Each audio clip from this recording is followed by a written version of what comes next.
আমাদের বৈষম্য ছাত্র আন্দোলনের আবু সাইদকে এবং 18 তারিখে আমার রংপুর মহানগর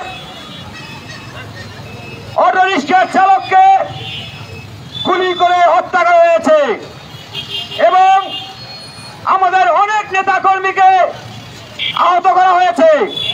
আমরা চাই এই হত্যাকারীর বিচার হোক। রংপুরের যারা এই গুলি করার নির্দেশ দিয়েছে তারা আজকে দায়িত্ব থেকে সরে গেছে।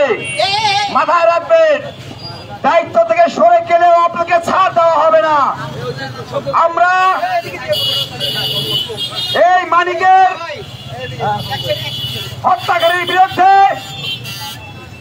মামলা করেছি। আমরা চাই যারা এই খুনির অর্ডার দিয়েছে, যারা আমার ভাইকে হত্যা করেছে, তাদেরকে বিচারের আওতায় নিয়ে এসে ফাঁসিতে ঝুলিয়ে মারা হবে, নয়তো আমরা এই রাজপথ ছাড়বো না।